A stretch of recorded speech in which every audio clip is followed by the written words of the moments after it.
It's a cold and miserable Saturday afternoon. My girlfriend is at work. I'm home alone and bored. So what do I, a 25-year-old man, decide to do?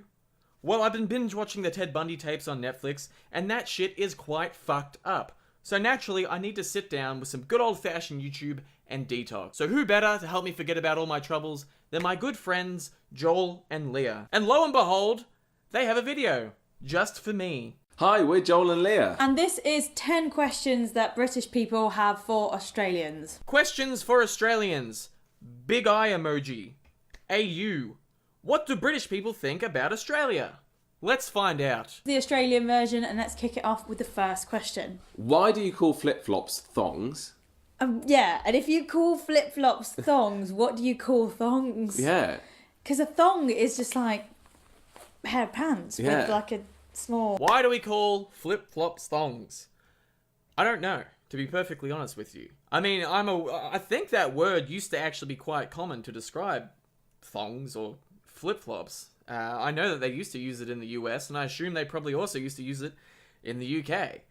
Australia just never grew out of that for whatever reason. But whatever. Can't stand VPL, visible panty line. I prefer the word thong to like panties. That makes me feel a bit sick. Well, maybe they just called it G-string, because isn't that the technical term? Ding, ding, ding, ding, ding, ding, ding, ding, ding, ding, ding, ding. Yes.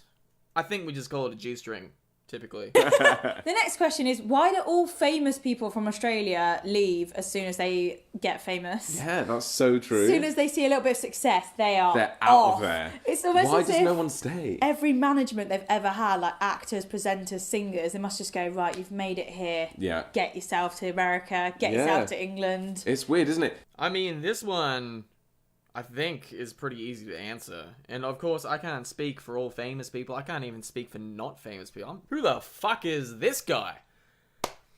So, Australia is geographically quite isolated. It's also a very large country in terms of landmass, but it's a very small country in terms of population. In fact, we have about less than 10% of the population of the US, and we have less than half the population of the UK. So naturally, once you establish some sort of success here in Australia and you want to move on to bigger and better things, it makes sense that you would gravitate towards larger global markets. For example, the UK or the US. I mean, we see it all the time. What more can I say about that? Actually, they go straight from Neighbours straight to the USA and get straight into a soap opera or like in pilot season. It's weird. I don't really think it's that weird. It makes sense, but fuck. So the next question is, why is Australia like the main place for all the deadly insects and animals and... Oh, it's so bad, isn't it? Why is Australia the main place for all the deadly animals and insects? This is obviously a bit of a stereotype. Do we have dangerous animals? Yes. But every continent has some sort of dangerous animal. Here are a few deadly animals that are not in Australia. Bears, lions, tigers, hippos.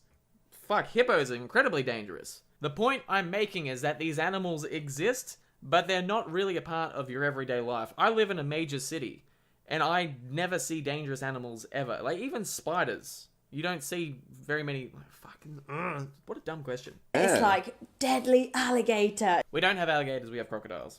10 out of 10 on your research. Deadly this. Definitely. The worst spiders you can ever find in the world. Gosh. Like, it'd be scary to live there. It's really not. Like, literally, in the same way that we wouldn't move to America because of the guns, we probably wouldn't move to Australia because of the deadly animals and insects. I love animals, but like, I just can't live in fear. Yeah. Do you encounter them on a daily basis? We do not encounter them on a daily basis, no. What's it like? Yeah. Why don't you just kill all of the spiders? Like, you don't need the deadly spiders. You can't just kill your problems, Joel. You can't just kill your fucking problems. That would have pretty major ecological ramifications, I'm afraid. Spiders, believe it or not, play an important role in the natural order of things. Way worse. Whoa. I thought you were going to say, why don't you just kill all the animals? I'd never say that. I love animals. Why don't you just kill all the animals? Okay, the next question's a little bit controversial, and I'm probably going to get a few people riled up, but I don't care.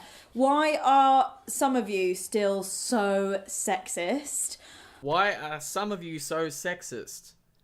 This suggests that Australia is the only country in the world with sexist people. I'm sure there's sexist people in the UK. I'm sure there's sexist people in the US. I'm sure there's sexist people in New Zealand.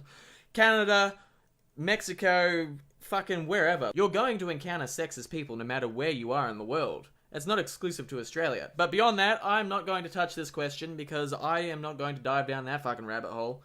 Next question. So the next question is, have you ever caught chlamydia from a koala? Just want to know.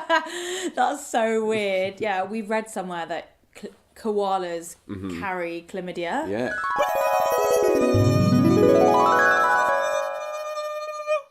Hey guys, it's me from the future. Turns out I made a mistake when I originally filmed this part. I straight up said no, you cannot catch chlamydia from koalas. Turns out you can. Koalas are struck by a different strain of the disease from that which affects humans. Although, it seems humans can catch the koala version through exposure to an infected animal's urine. So there we have it. Life pro tip, don't receive a golden shower from a koala and you should be fine. Alright, back to the video. Okay, the next question is, why do you guys abbreviate everything? What's the tracksuit one? That's my favourite. Trachydax. I just put my Trachydax on. Like Trachydax. Trachydax Servo instead of for like service station. Arvo. Botlo. Like all these things. You just end in O, they tend to. I love it. Lappy for laptop. Lappy for laptop. I absolutely love it. It's just, it makes so much sense. Like, It makes so much sense. Why did you ask this question and then answer it yourself? The next question, leading on from that, is, do you get annoyed that we always do your accent? that's so true. Because we always do it. Yes, hearing people try to do the Australian accent is more often than not annoying. Sometimes it's kind of fun, endearing, but people get it wildly wrong. And yeah, it's just annoying. Do you guys feel amazing that Kiwi, people from New Zealand, like take their first step up to Australia when it comes to success and career, and then feel devastated that they then leave Australia for the rest of the world? They've like just answered their celebrity question already. New Zealand, again, is a geographically isolated country with a very small population. If someone finds success in New Zealand, the natural progression is to move on to a bigger market.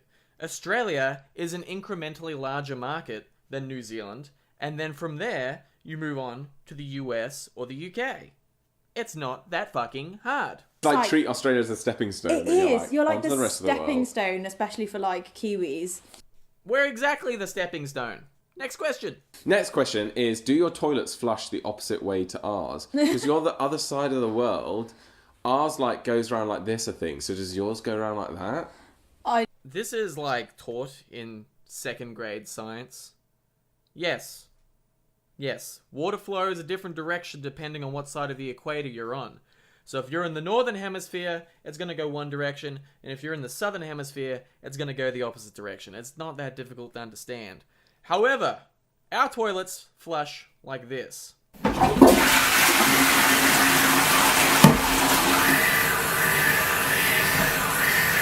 And the final question is, does it bother you that you've never had a cold Christmas in Australia? I mean, what's it like having a boiling hot Christmas day? Yeah. It's actually not that bad. You get up early, you open your gifts, and then you go to the beach. It's pretty awesome. Personally, I think it's great having hot weather around the holiday season. It's awesome. Are you guys sad that you have cold weather when it's Christmas? I mean, the answer is probably no, because you're accustomed to it. Because your society has built these traditions around a certain weather expectation. So you're used to it. It's not a hard fucking concept to understand. I think I'm just going to go ahead and stop the video there. These questions are going to give me a brain aneurysm, and I don't really want that. So we're just going to leave it at that. Questions for Australians! What do British people think about Australia? Thank you, Joel and Leah, for your in-depth, enlightening, thought-provoking questions. Ladies and gentlemen, thank you for tuning in and watching this video. I appreciate your company. Be sure to comment, like, subscribe, all that other good shit. I will be making more content in the future, so stick around for that. And until next time, peace out.